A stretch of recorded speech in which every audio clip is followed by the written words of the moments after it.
sapar payvat bağını kapırlar kanını saçtı Muhammed Peygamberimiz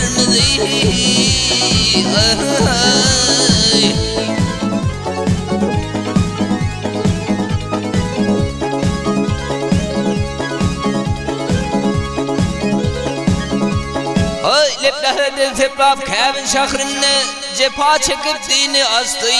Muhammed Peygamberimiz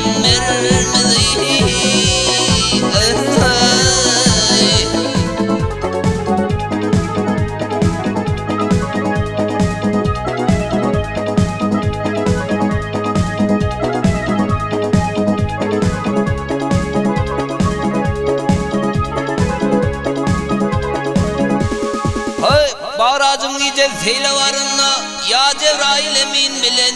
yürene yürene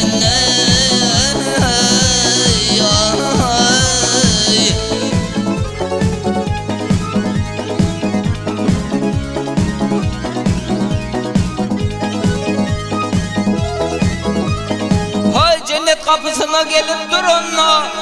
Bismillah dilişini astı Muhammed Peygamberimiz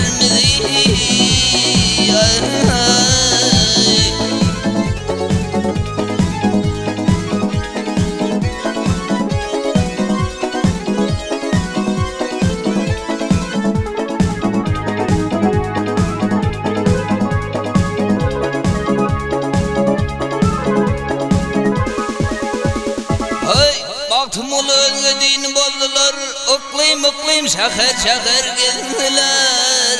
Gezdiler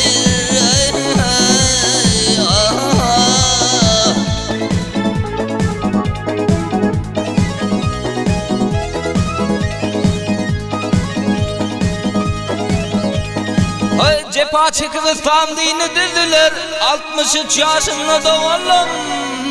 geçti Muhammed Peygamberimiz